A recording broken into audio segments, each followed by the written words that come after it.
자, 오늘의 말씀은 우리가 잘 아시는 말씀, 열왕기 하의 나아만에 관한 이야기입니다. 열왕기라는 이야기는 여러 왕들의 이야기인데 북이스라엘에서 19명, 남유다에서 20명의 왕들이 소개되고 있습니다. 그런데 북이스라엘에서 오므리가 왕이 되기 전에 정적이었던 디브니와 함께 통치하던 기간이 잠깐 있었는데 디브니를 포함하면 20명으로 보기도 합니다. 남유다에서는 20명의 왕들이 있었는데 그 중에 한 명 여왕이 있었죠. 아달랴. 이 아달랴는 다윗의 후손이 아닙니다. 그래서 유대인들은 아달랴를 왕으로 인정을 하지 않는데요. 그래서 유대인들에게 물어보면 이스라엘 역사에서 남유다의 왕들은 19명이라고 그렇게 또 이야기를 한다고 합니다. 그래서 일반적으로는 19명, 20명 그 정도 된다고 생각하시면 되겠습니다. 오늘 말씀은 모르시는 분들은 안 계실 겁니다. 굉장히 놀라운 이야기, 나아만의 문둥병, 나병이 낫게 되는 이야기인데 또 한 가지 놀라운 이유는 나병이 낫기까지 나아만과 엘리사 사이에 미묘한 갈등이 있었기 때문입니다. 나아만이 병을 고치러 엘리사 집 문 앞에 섰을 때 엘리사는 문 밖을 내다보지도 않고 사환을 시켜서 이렇게 말했을 뿐입니다. 너는 가서 요단강에 몸을 7번 씻으라. 네 살이 회복되어 깨끗하리라. 나만이 어떻게 왔습니까? 엄청난 예물을 준비해가지고 왔습니다. 그런데 뜻밖의, 이건 문전박대에 가깝습니다. 예상 밖의 일이죠. 나아만은 적국의 군대 장관입니다. 잘못하면 이 일이 화근이 되어서 전쟁이 날 수도 있는 일입니다. 그렇다면 이스라엘에 큰 위기가 초래되는 것입니다. 그러므로 엘리사는 이렇게 행동하면 안 되었는데 이렇게 행동했다는 것은 매우 뜻밖의 상황입니다. 나아만도 굉장히 당황했을 거라고 생각이 됩니다. 그래서 나아만이 몹시 기분이 상해서 돌아갔습니다. 그의 생각에는 내가 왔는데 엘리사가 버선발로 뛰쳐나와 무당굿이라도 해가면서 덩기덩기 덩덕쿵 하면서 여호와의 이름을 부르고 난리법석을 피워주었을 것이라고 기대했던 것입니다. 그리고 강에 내려가서 몸을 씻으라는데 강은 무슨 얼어 죽을 요단강이겠습니까? 다메섹은 훨씬 크고 아름다운 아바나와 바르발이 있지 않으냐, 그런 것입니다. 그래서 심히 노하고 분한 모양으로 떠나려고 합니다. 그런데 종들이 와서 나아만을 만류합니다. 선지자가 그렇게 어려운 일을 시킨 것도 아니고 기껏해야 몸을 7번 씻으라는데 그깟 것 하나 못할 이유가 없지 않겠느냐 하는 것입니다. 그러자 나아만이 요단강에 내려가서 7번 몸을 담갔고 문둥병이 깨끗하게 나았다는 이야기입니다. 놀랍게도 저는 이 이야기를 오랫동안 믿을 수가 없었습니다. 안 믿어지는 거예요. 저에게는 성경의 난제 중에 최대 난제였습니다. 하나님이 천지를 창조하셨다는 것도 믿을 수 있고 예수님께서 무리를 걸으셨다는 것, 오병이어의 기적, 죽었다가 다시 살아나셨다는 것 다 믿겠는데 나만의 이야기에서는 왠지 믿을 수 없는 부분이 있었습니다. 그리고 시간이 지나면서 저 나름대로 그냥 정리를 해버렸습니다. 아하, 그럴 수도 있겠구나 하는 생각이 저만의 생각을 갖게 된 것이죠. 그래서 오늘 설교는 우리가 아는 그런 이야기 또는 많은 목사님이 설교하시는 그런 관점이 아니라 저만의 관점이라고 생각하셔도 괜찮겠습니다. 종들이 나아만을 설득했을 때 나아만은 쉽게 요단강에 들어갈 수가 없었습니다. 두 가지 이유가 있었는데 첫째는 그의 감정이 많이 상해버렸다는 것입니다. 성경에는 그가 노하고 분노했다고 이야기합니다. 그리고 둘째로 엘리사의 명령이 이해가 되지 않는 것입니다. 이 두 개의 큰 산이 그의 순종을 가로막고 있었습니다. 종들이 이야기할 때 나아만은 어떤 상태입니까? 5장 11절에 또 12절에 보면 나아만이 노하며 물러갔다고 하고 분노하며 떠났다고 이야기합니다. 쉽게 생각하면 상황이 어떻게 될까요? 나아만이 심히 분노하였지만 자기의 감정을 억누르고 겸손하게 순종했더니 고쳐졌다는 것입니다. 자기의 자존심을 모두 내어버리고 장군의 의복을 버리고 겸손하게 순종했더니 기적이 일어났다는 것입니다. 그러면 진짜 기적은 14절 전반부의 내용입니다. 나아만이 이에 내려가서 하나님의 사람의 말대로 요단강에 7번 몸을 잠갔다는 것입니다. 종들이 이야기했을 때 나아만은 이런 반구도 대꾸하지 않고 순순히 요단강으로 내려갔다는 것입니다. 조금 전에 어땠어요? 코에서 막 연기가 나지 않았습니까? 그렇게 씩씩거리던 나아만이 어린 양처럼 순순하게 순종하더란 것입니다. 제가 보기에 진짜 기적은 바로 그것입니다. 나아만의 문둥병이 나은 것도 기적이지만 나아만이 어떻게 그렇게 사람이 쉽게 돌변할 수 있었느냐 하는 것입니다. 다시 설명해 볼까요? 나아만은 지금 엘리사에게 격한 감정을 품고 있습니다. 그런데 종들이 나아만을 설득해서 엘리사의 말대로 하자고 설득합니다. 성도님들 같으면 그런 말에 쉽게 설득 당하시겠습니까? 저 같으면 설득 안 당했을 것 같은데요. 예를 들어 오랜 어떤 갈등 끝에 이혼하려는 부부가 있다고 한번 생각을 해보죠. 목사님이 신방을 갔습니다. 그래서 상담을 하면서 부부는 사랑하며 살아야 됩니다. 서로 용서해야 됩니다. 그렇게 이야기를 하니까 그 부부가 금세 화해하고 서로 사랑하게 되든가요? 이혼을 금방 접고 그렇게 될까요? 그러면 세상에 쉬운 게 목회입니다. 그처럼 목회가 쉽지 않겠습니까? 사람은 감정의 동물입니다. 한번 감정이 상하면 쉽게 고쳐지지 않습니다. 이론보다는 감정의 지배를 더 많이 받습니다. 분하고 노한 감정은 그렇게 몇 마디 말로 쉽게 풀어지는 것이 아니라는 것입니다. 교회에서도 가끔 보면 실족하고 시험에 든 성도님들이 있습니다. 교역자들이 찾아가서 신방을 하고 예배를 드립니다. 그렇게 몇 마디 조언을 하면 그분들이 쉽게 마음을 바꾸고 돌아오든가요? 여러분들은 설득해 보셨잖아요. 어떻게 되든가요? 사람은 쉽게 설득당하지 않습니다. 그런데 그렇게 분노한 나아만에게 종들이 몇 마디 조언을 했더니 나아만의 분노가 눅눅듯이 깨끗하게 사그라지고 엘리사의 말에 고분고분 순종하게 되었더라는 것입니다. 제 생각에 이건 거짓말입니다. 완전 뻥입니다. 그런 일은 있을 수 없습니다. 제 경험상 사람은 남의 말을 안 듣습니다. 특별히 감정이 상한 상태에서는 누구의 말도 들리지 않습니다. 여러분 자신을 생각해 보면 아시지 않겠습니까? 자기 병을 고쳐주리라 철떡같이 믿었던 그 엘리사의 말도 안 듣는 나아만이 기분이 그렇게 감정이 격한 상태에서 종들의 말이 귀에 들어올 리가 없다는 것입니다. 나아만은 이렇게 이야기합니다. 내 생각에는 그가 내게로 와서 서서 그의 하나님 여호와의 이름을 부르고 그의 손을 그 부위에 흔들어 나병을 고칠까 하였도다. 다메섹 강 아바나와 바르바른 이스라엘 모든 강물보다 낫지 아니하냐. 내가 거기서 몸을 씻으면 깨끗하게 되지 아니하랴. 자기의 생각과 의견이 꽉 차 있는 것입니다. 나아만은 자기가 적어도 자기가 엘리사에게 오면 엘리사는 이러이러하게 행동하겠거니 하고 생각을 하고 있었습니다. 선입관이 있었던 것입니다. 그런데 엘리사가 자기의 생각대로 행동을 안 해주더라는 것입니다. 오히려 엉뚱한 얘기를 합니다. 그러면 이제 나아만은 선택을 해야만 합니다. 엘리사의 말을 따르든지 자기 고집대로 하든지. 자기 생각대로 그 나아가는 걸 고집이라고 하고 이제 엘리사의 말을 따르는 것을 순종이라고 할 수가 있겠죠. 그런데 나아만은 자기 생각을 주장하고 엘리사의 말을 버렸습니다.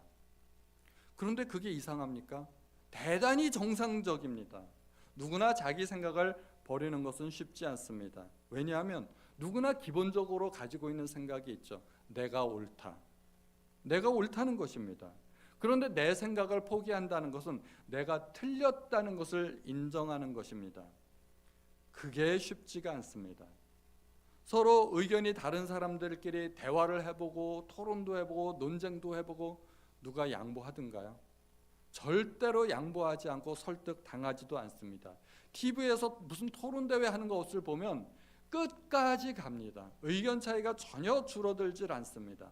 아무도 자기 생각을 포기하지 않기 때문입니다. 그만큼 사람은 자기 생각을 바꾸고 포기하는 것이 어려운 일이라는 것입니다. 예전에 TV 프로그램 중에 골목식당이라는 것이 있었습니다. 잘 아시죠? 골목의 상권을 살리기 위해 백종원 씨가 골목식당들을 다니면서 주변 환경을 개선해주고 메뉴를 개선해주고 음식 맛이 개선될 수 있도록 도와주는 것입니다. 보통 한 골목에 서너 개의 식당을 찾아가서 프로젝트를 진행합니다. 그렇게 방송국에서 갑자기 카메라 들이대고 백종원 씨가 찾아가면 식당 주인들은 굉장히 기뻐합니다. 반갑게 맞아들이고 그 조언을 귀담아 듣게 됩니다. 그런데 안타까운 경우들이 있습니다. 백종원 씨가 아무리 좋은 조언을 해도 받아들이지 않는다는 것입니다. 자기 생각을 포기하지 않기 때문입니다. 제가 정말 안타까운 상황을 한번 보았습니다. 어느 국수집 이야기였습니다. 그 국수집은 국물을 내는데 많은 양의 멸치를 잠깐 동안에 데쳐내는 거예요. 잠깐 삶아서 국물을 내었습니다. 근데 백종원 씨가 조언을 하기를 그렇게 하면 멸치의 깊은 맛을 내기가 어렵고 원가가 또 많이 들어가기 때문에 멸치의 양을 줄이시라고, 그리고 훨씬 더 오래 끓이시는 것이 더욱 맛이 있게 된다고 조언을 해주었습니다. 그런데 주인이 대뜸 자기의 생각을 이야기합니다. 그렇게 하면 텁텁해서 맛이 없다는 것입니다. 그런데 이 맛이라는 것이 상당히 주관적이지 않습니까? 누구는 맛있다고 하고 누구는 맛없다고 하면 이게 누가 옳은 것인지를 알 수가 없습니다. 그래서 조금 더 객관화하기 위해서 11명의 사람을 대상으로 눈가림 평가를 한번 해보았습니다. 결론은 백종원 씨 국물이 맛있다고 한 사람이 7명, 국수집 주인의 국물이 맛있다고 한 사람은 4명, 7대4. 이미 그 다수결로 어느 정도 판가름이 나지 않았습니까? 그런데 결정적으로 그 눈가림에 참여한 사람 중에 이제 주인도 있었습니다. 주인은 자기도 평가를 해보니까 자기가 더 맛있다고 한 국물은 백종원 씨 국물이었습니다. 이제 끝났죠? 끝났습니다. 그러면 당연히 백종원 씨 조언대로 해야 되지 않습니까? 맛도 좋아지고 원가는 절감되고 일석이조입니다. 레시피를 바꾸지 않을 이유가 없습니다. 그런데 주인은 태도를 바꾸지 않았습니다. 백종원 씨 국물 맛에 대해서 그것은 우리 식당에서 추구하는 맛이 아니라고 합니다. 그리고 처음에는 백종원 씨 국물이 맛있다고 했지만 사실은 들쩍지근하고 맛이 없었다고. 이제 말까지 바꾸는 겁니다. 더 이상 무슨 말을 하겠습니까? 백종원 씨가 더 이상 할 말이 없어지자 그냥 열심히 하시라고, 열심히 하시면 언젠가 잘 될 거라고 하면서 그렇게 격려하고 식당을 나오게 되었습니다. 그분은 왜 자기 생각을 고집했을까요? 남들도 인정했고 심지어 자기도 인정했고 훨씬 더 경제적인 방법인데 왜 받아들이지 않았을까요? 자기가 틀렸다는 사실을 인정하고 싶지 않았던 것입니다.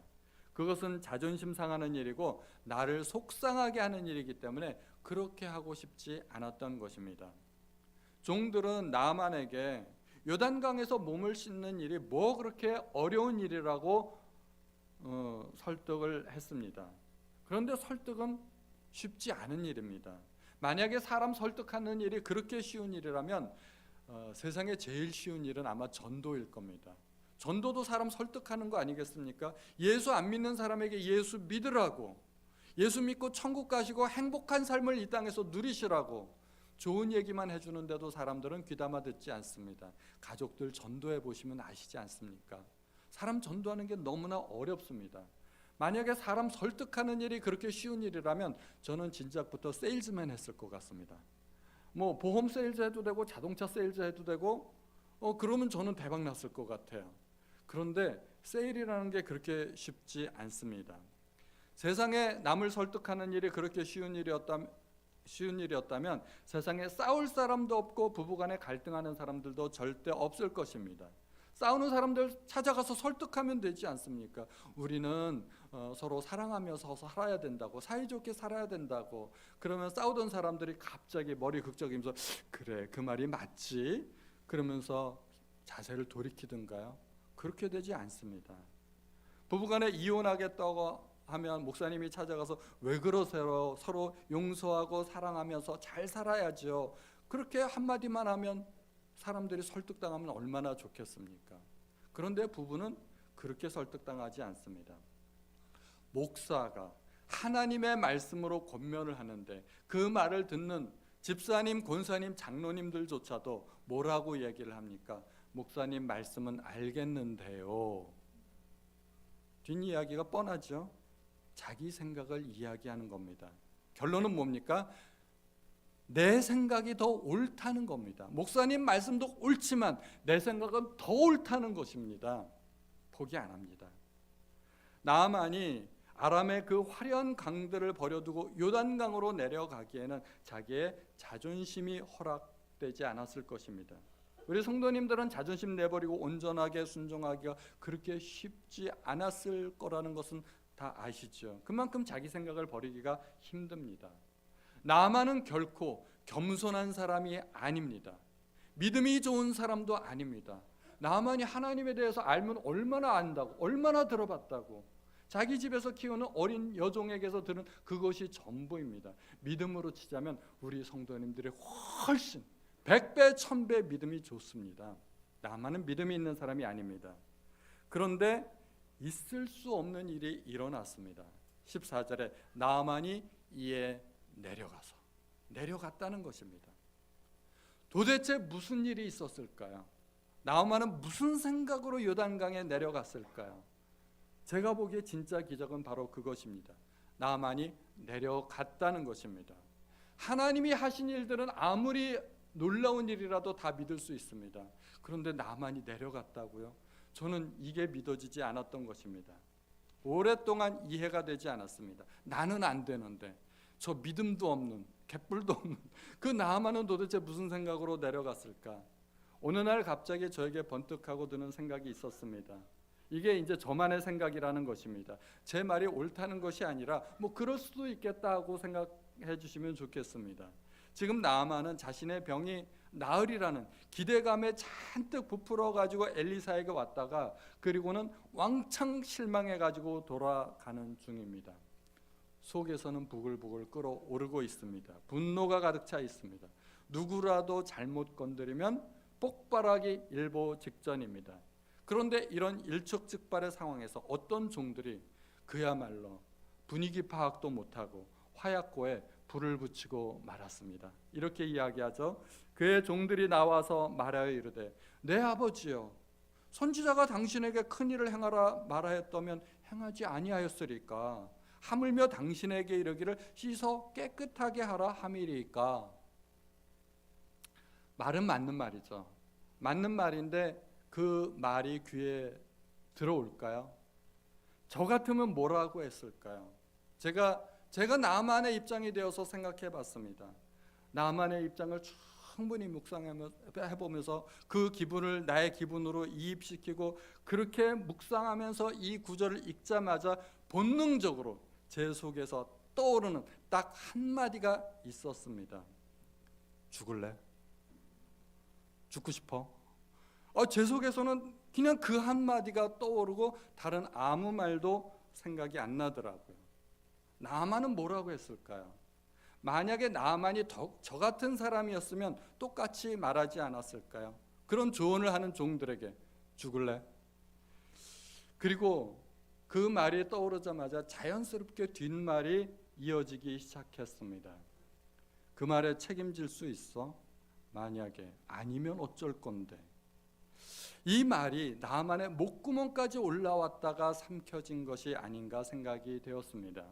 만약 사실이 아닐 경우에는 이 생각이 나아만의 뇌리를 스치는 순간 제 생각에는 나아만의 입가에 아주 이상야릇한 미소가 피어오르지 않았을까 하는 생각이 들었었습니다. 그래, 만약에 사실이 아니라면. 그리고 의기양양하게 나아만은 요단강으로 내려갔다는 것입니다. 무슨 말인지 이해가 되시죠? 나아만은 병이 나으려고 요단강에 내려간 것이 아니었다는 것입니다. 나아만에게는 믿음이 없었어요. 나아만 생각에는 오늘 너 잘 걸렸다 하면서 보복의 구실을 찾으려고 내려갔다는 것입니다. 안 낫기를 기대했다는 것입니다. 지금 나아만은 병 낫기를 완전히 포기한 상태입니다. 그리고 씩씩거리면서 코에서 연기 내면서 그렇게 돌아가다가 한 가닥 건수를 잡은 것입니다. 장군이 왔는데 내다보지도 않고 그저 사환을 통해서 요단강에 7번 몸을 씻으라고 한 이 미운 털이 박힌 엘리사를 처치할 아주 합당한 구실을 찾았다는 것입니다. 너 오늘 제삿날이다. 속으로 그렇게 생각하지 않았겠습니까? 이 일을 시비로 해서 사건이 확대되면 이스라엘과 아람 사이에 전쟁이 벌어질 수도 있는 일입니다. 나아만이 그 일을 거절하겠습니까? 홧김에 이스라엘을 확 짓뭉개 버릴 수도 있는 일입니다. 그리고 실제로 이스라엘 왕은 거기까지도 생각을 했었습니다. 그리고 옷을 찢으며 통탄하면서 내가 하나님이냐 그렇게 이야기했던 것입니다. 뒷이야기는 우리가 잘 아시는 대로 그렇게 되지 않았습니까? 나만의 병이 나았던 것입니다. 저는 나만의 순종이 그렇게 이해가 되었다는 것입니다. 그런데 생각해 보아야 할 일이 하나 있습니다. 이것도 순종인가? 도대체 악심 품고 순종하는 순종도 순종이냐 하는 것입니다. 나만에게 믿음이 있었느냐 없었느냐 하는 문제에서 나만에게는 정말 믿음을 찾아보기가 힘듭니다. 그 근거가 없습니다. 그러나 한 가지 분명한 사실은 나만은 요단강에 내려가서 7번 몸을 씻었다는 것입니다. 그리고 그게 순종이라는 것입니다. 믿음은 내 마음의 문제입니다. 순종은 행동의 문제입니다. 순종을 했느냐 안 했느냐 하는 것은 오직 행동으로만 평가를 하는 것입니다. 주여 믿습니다. 아멘 할렐루야 하고서 안 하면 불순종이죠. 그건 불순종입니다. 그런데 이게 될까? 그래 믿져야 본전이지. 믿는 셈 치고 속아보자. 그러고서 순종하면 그것도 순종이라는 것입니다. 무선 마이크 꺼주시면 좋겠습니다. 어제 저희 조카 결혼식이 있어서 우리들 교회 판교채플에 다녀왔습니다. 결혼식에다가 예배 형태를 접목시킨 아주 감동적인 결혼식이었습니다. 주례의 말씀은 에베소서 5장 말씀이었고 남편은 아내를 사랑하고 아내는 남편에게 복종하라는 말씀이었습니다. 결혼식장에서 쉽게 들을 수 있는 평범한 말씀이었습니다. 그런데 주례 목사님의 말씀 중에서 가장 또 크게 공감이 가는 부분이 있었는데 이 말씀은 무조건적인 하나님의 명령이라는 것입니다. 명령에는 순종이냐 불순종이냐 두 가지 선택밖에는 없다는 것입니다. 그러므로 남편이 아내를 사랑하는 것도 하나님의 명령이고 아내가 남편에게 복종하는 것도 하나님의 명령이라는 것입니다. 그러므로 아내가 남편에게 복종하는 것은 남편에게 복종하는 것이 아니라 남편에게 복종하라는 하나님의 말씀에 순종한다는 것이 된다는 것입니다. 내 기분과 감정, 나의 이해 그런 거 전혀 상관이 없어요. 하나님의 명령이라는 것입니다. 그리고 제가 아는 어떤 목사님이 그 똑같은 메시지를 다른 교회 부흥회에서 전했습니다. 그런데 부흥회를 마치고 어떤 여집사님이 강사 목사님을 찾아와서 이렇게 말했다고 합니다. 목사님이 우리 남편을 몰라서 그래요. 이해가 되시죠? 목사님이 뭐라고 대답했을까요? 이렇게 이야기했다고 합니다. 집사님, 제가 집사님의 남편을 잘 알았더라면 제가 하나님의 말씀을 달리 전했을까요? 그렇지 않았겠죠. 그렇지 않았을 겁니다. 하나님의 말씀이 상황에 따라 변하는 것이 아니라는 것입니다. 하나님은 모든 남편, 모든 아내에게 똑같은 말씀을 주신 것입니다. 어떤 남편에게 이런 말씀, 어떤 아내에게 저런 말씀, 그게 아니라는 것이죠. 우리는 왜 순종할 수 없을까요? 내 생각과 다르기 때문입니다. 만약에 내 생각에 이해가 되고 납득이 되는 말씀만 순종하겠다고 하면 그것은 불순종입니다. 순종이 아닙니다. 나만이 뭐라고 합니까? 내 생각에는 그가 내게로 와서 서서 그의 하나님 여호와의 이름을 부르고 그의 손을 그 부위에 흔들어 나병을 고칠까 하였도다. 기대가 있었다는 것이죠. 나만은 엘리사가 뛰쳐나와서 적어도 안수기도 정도는 해줄 줄 알았다는 것입니다. 저는 그 말이 맞다고 생각합니다. 그 기대가 틀리지 않았다고 생각합니다. 예배 마치고 나면 우리 권사님들 중에 또는 우리 성도님들 중에 기도해달라고 부탁하시는 분이 있습니다. 허리가 아파요, 무릎이 아파요, 몸이 불편하니까 기도해달라고 하면 저는 그 자리에서 손을 얹고 안수 기도해드립니다. 그런데 만약에 제가 알았습니다, 제가 나중에 알아서 기도해드릴게요, 그러면 기도 부탁한 분이 얼마나 실망하겠습니까? 그분의 요청은 지금 당장 기도해달라는 의미입니다. 그리고 제가 기도해드린다면 그래도 뭔가 좀 액션을 취해야 되지 않겠습니까? 그래서 저는 손을 얹고 조금 다르게, 평소와는 다르게 그렇게 기도를 해드립니다. 순전히 제 생각인데요, 손 얹는다고 해서 더 큰 능력이 나타나는 것 아닌 것 같아요.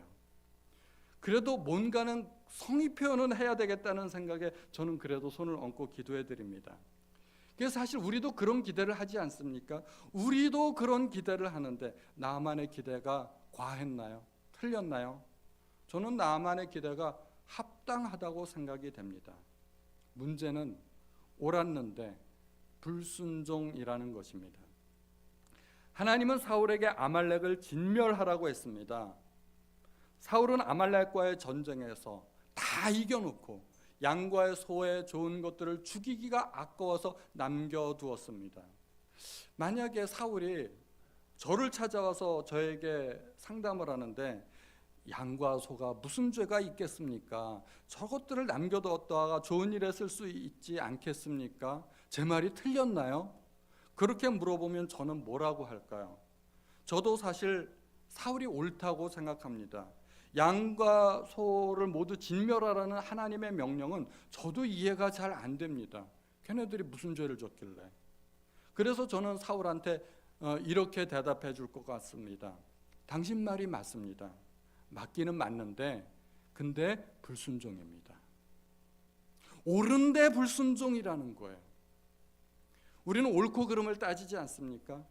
열변을 토하시는 분들의 그 말을 들어보면 하나같이 다 옳습니다. 정말 트집을 잡을 수 없을 것 같아요. 근데 문제가 있어요. 옳긴 옳은데 불순종이라는 것입니다. 내가 옳은 것과 순종의 문제는 별개입니다. 내가 아무리 옳아도 불순종일 수 있습니다. 우리는 거기에 속지 말아야 됩니다. 스스로를 속이지 말아야 됩니다. 우리는 어떻게 생각하는가 하면 내 생각이 옳다면 나는 불순종해도 좋다고까지 생각을 합니다. 그건 속임수입니다.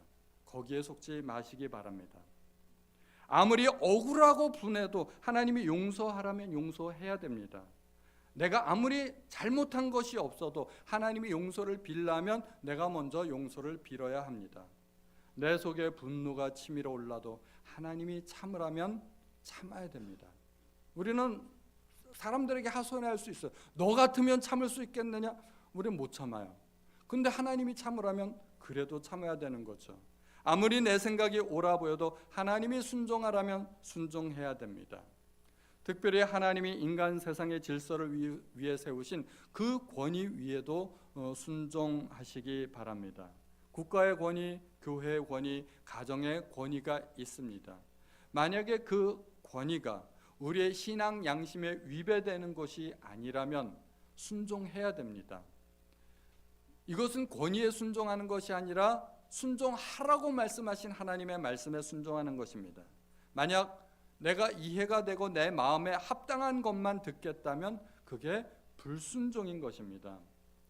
예수님도 빌라도의 권위에 순종하셨습니다. 빌라도가 예수님을 십자가에 못 박게 내어준 것, 그것은 잘못된 재판이고 옳지 않은 결론입니다. 그러나 빌라도의 권위마저도 하나님께서 허락하신 것이고 주님은 그 권위에 복종하셨습니다. 저는 하나님께 기도할 때마다 늘 구하는 것이 세 가지가 있습니다. 은혜를 달라고, 지혜를 달라고, 믿음을 달라고 기도합니다. 은혜로 말하자면 저는 이미 사실은 넘치도록 은혜를 받았습니다. 그런데도 욕심이 있어서 더 많은 은혜를 사모하는 그런 마음이 있습니다. 그리고 지혜라면 제 주변에는 이미 제가 도움받을 만한 지혜로운 분들이 많이 있습니다. 그래도 저는 나에게도 지혜가 필요하다는 생각이 들어서 주님 앞에 또 지혜를 구합니다. 그런데 믿음만큼은 영 자신이 없습니다. 모든 성도님들은 평생에 믿음의 문제로 연단받습니다. 믿음이 있느냐 없느냐 또는 믿음이 크냐 작으냐 하는 그런 문제입니다. 그런데 때로는 순종의 문제로 도전받을 때가 있습니다. 이것은 믿음과는 전혀 별개의 문제입니다. 오히려 믿음이 없는 성도들에게 더 순종이 요구됩니다. 믿음이 있는 사람들에게는 순종을 이야기할 필요가 없습니다. 왜냐하면 믿음이 있는 사람들은 그 믿음대로 하면 됩니다. 성경에 예수님께 믿음으로 칭찬받았던 사람들, 누가 시켜서 예수님 앞에 나온 게 아닙니다. 자기의 자발적인 의사로 나온 것입니다. 그런 분들은 그냥 자기의 믿음대로 하면 됩니다. 믿음이 없는 사람들은 어떻게 할까요? 순종하시면 됩니다. 믿음이 큰 사람에게는 그야말로 순종이고 나발이고 따질 이유가 없습니다. 그냥 알아서 하면 되는데 믿음이 생기지 않는다고, 나는 믿음이 없다고 생각되시는 분들은 어떻게 하면 좋겠습니까? 방법이 없을까요? 방법이 있습니다. 순종하시면 됩니다. 딱 한 번 마음 먹으면 됩니다. 그런데 놀랍게도 순종과 믿음은 결과가 같습니다. 전혀 다른데 믿음과 순종은 전혀 별개의 문제인데 결과가 똑같다는 것입니다. 나만 믿음이 있었나요? 믿음 없었습니다. 그런데 순종했죠? 결과가 어떻게 됐습니까? 문둥병이 나았습니다. 어린아이의 살과 같이 깨끗하여졌습니다. 나는 이게 속상해요. 나는 나만보다 훨씬 믿음이 좋은데, 나는 새벽 예배도 드리고 가끔 금식 기도도 하고 11조도 하고 교회에서 온갖 봉사 다 하는데, 나는 해년마다 여름마다 내 발에 무좀 하나도 못 고쳐가지고 약 바르고 막 발가락 양말 신고 막 그러는데, 나하면은 지가 뭐가 잘났다고 믿음도 없는 것이 그렇게 온몸에 문둥병이 다 나았느냐는 말이죠. 나는 나만 생각하면 속상해요. 그런데 나만은 우리가 부인할 수 없는 게 한 가지 있어요. 순종했다는 겁니다. 믿음과 순종은 결과가 똑같습니다. 그래서 어느 날 그 사실을 깨닫고 나서 이게 저에게는 기쁜 소식 복음이 되었습니다. 내가 믿음이 없어도 방법은 있구나. 내가 순종하면 되는구나. 안 믿어져도 그냥 하면 되는구나. 마음 한번 모질게 먹으면 되는구나. 제가 그 생각을 하게 되었습니다. 위대한 종 모세는 처음부터 믿음이 있었나요? 아니요, 믿음 없었습니다. 하나님께서 부르실 때 이리 빼고 저리 빼고 안 하려고 했습니다. 마지못해서 정말 등 떠밀려서 바로 앞에 나아갔을 뿐입니다. 그런데 하나님께서 명령하신 대로 뭐 지팡이를 몇 번 들었다 놨다 하더니 애굽에 10가지 재앙이 일어났습니다. 하나님께서 명하신 대로 그 넘실거리는 바다 위로 지팡이를 내어 미니까 바다가 갈라졌습니다. 하나님께서 명하신 대로 반석을 치니까 반석이 갈라지고 물이 나왔습니다. 모세는 믿음의 사람이기 전에 먼저 순종의 사람이었던 것입니다. 그 순종이 나중에 엄청난 믿음을 만들어내었습니다. 얼마 전에 이찬수 목사님의 설교를 듣게 되었습니다. 이찬수 목사님, 옥하는 목사님 밑에서 사랑의 교회를 섬길 때였습니다. 이찬수 목사님은 단 한 번도 옥하는 목사님의 지시에 토를 달거나 어긴 적이 없다고 합니다. 부교육자가 참 그러기 쉽지 않은데요. 심지어 어느 날 갑자기 옥하는 목사님께서 개척을 하라고 명하셨습니다. 이찬수 목사님은 중고등부 전담 목사이고 성인 목회를 한 번도 해본 적이 없는데 갑자기 개척을 하라니까 완전히 마른 하늘의 날벼락 아니겠습니까? 그런데 이찬수 목사님은 거절하지 않고 순종하여 개척했다고 합니다. 그것이 오늘날 분당 우리 교회, 대한민국의 자랑스러운 몇 개 교회 중에 하나입니다. 하나님 앞에 내 생각을 고집하지 않으시기 바랍니다. 우리가 순종하기 어려운 이유들이 있어요. 감정을 절제해야 돼요. 감정을 절제해야 되고 내 생각을 내려놓을 수 있어야 돼요. 사실은 쉽지 않습니다. 그런데 그 산을 넘어가야 됩니다. 그 산을 넘으시면 순종할 수 있고 큰 믿음과 똑같은 결과를 만들어내는 것입니다. 항상 말씀에 순종하시는 우리 모든 성도님들 되시기를 주님의 이름으로 축원드립니다.